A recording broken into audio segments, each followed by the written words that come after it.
फर्जी कंपनियों के डायरेक्टर ज्यादातर मजदूर और छोटे तबके वाले लोग, बैंक के बाहर लोगों का हंगामा।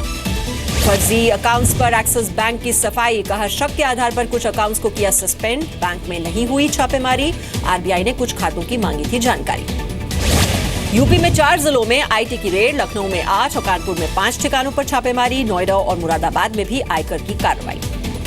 कानपुर में बैजनाथ ज्वेलर्स के ठिकानों पर छापेमारी, कई संदिग्ध दस्तावेज और नई करेंसी जब्त। यूपी के मुरादाबाद में कारोबारी के घर में आईटी का छापा, 8 ठिकानों पर मारी गई रेड, करोड़ों रुपए का लेन देन करने का आरोप। यूपी में बाइक खरीद पर विवादों के बाद बीजेपी का बयान, केशव प्रसाद ने कहा पार्टी फंड से खरीदी गई 1600 बाइक्स, चेक से किए गए पेमेंट।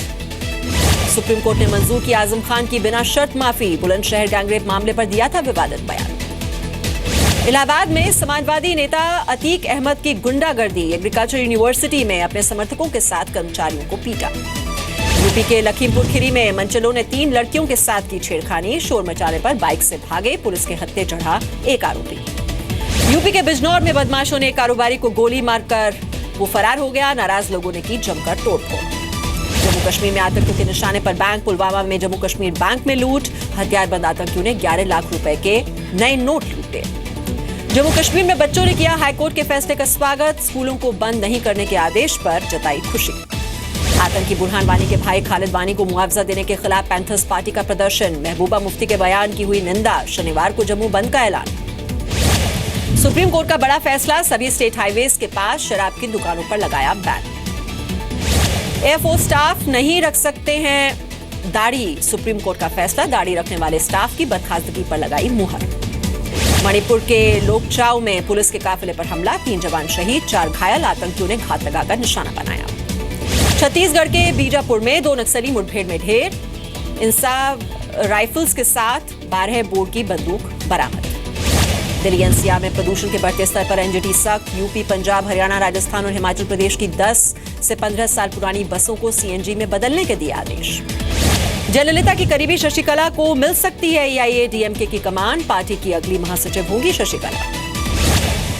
कोलकाता में टीपू सुल्तान मस्जिद के इमाम बरकती के खिलाफ बीजेपी का प्रदर्शन, पुलिस ने प्रदर्शनकारियों पर बरसाई लाठियां। एमपी के धार में बीजेपी विधायक ख्वेल सिंह भूरिया ने उड़ाई नियमों की धज्जियां, शादी समारोह के दौरान खुलेआम की फायरिंग। दिल्ली के आईजीआई एयरपोर्ट पर फुल बॉडी स्कैनर का ट्रायल हुआ शुरू, टर्मिनल 3 के डोमेस्टिक डिपार्चर पर लगाया गया स्कैनर। पंजाब विधानसभा चुनाव में कांग्रेस ने जारी की नई लिस्ट, 61 उम्मीदवारों के नाम का ऐलान। पंजाब में कांग्रेस में शामिल हुए आम आदमी पार्टी के 2 नेता, दिल्ली में कैप्टन अमरिंदर सिंह की मौजूदगी में किया ज्वाइन। नाभा जेल ब्रेक मामले में 3 और साजिश करने वाले गिरफ्तार, बदमाशों के पास से 17 कारतूस और 3 पिस्टल बरामद। तमिलनाडु में तबाही मचाने के बाद कर्नाटक और केरल के तटीय इलाकों में पहुंचा वर्दा तूफान, चेन्नई में भी चल रही हैं तेज हवाएं। सीएम वसुंधरा राजे ने की अन्नपूर्णा स्कीम की शुरुआत, 5 रुपए में नाश्ता और 8 रुपए में मिलेगा खाना। वसुंधरा राजे मंत्रिमंडल में शामिल, कमसा मेघवाल का भोपालगढ़ में स्वागत, डीजे की धुन पर जमकर लगाए ठुमके। अजमेर में रोडवेज कर्मी और लोक परिवहन बस सेवा के कर्मचारी आपस में भिड़े, मामला बढ़ने पर पुलिस ने किया लाठीचार्ज। सूरत रेलवे स्टेशन पर 50,000 के नकली नोटों के साथ एक पाकिस्तानी नागरिक गिरफ्तार, आरोपी के पास से डॉलर, पासपोर्ट और विजिटिंग वीजा भी मिला। मुंबई में मकान ढहने से 3 लोगों की मौत, 12 लोगों को बचाया गया, मानखुर्द इलाके में हुआ यह हादसा।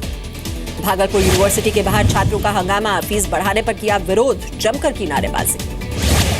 बिहार के मोतिहारी में जानवरों को दी जा रही है एक्सपायर्ड दवा, जानवरों के डॉक्टर्स ने दवा कंपनी के दावे को बताया झूठ। रांची में करप्शन की भेंट चढ़ी हज हाउस की इमारत, बिल्डिंग को गिराकर दोबारा किया जाएगा निर्माण, 5 करोड़ की लागत से बनी थी ये इमारत। बिहार के मधुबनी में नाबालिग दलित लड़की से गैंगरेप, दबंगों ने पंचायत के फैसले को मानने से इनकार किया।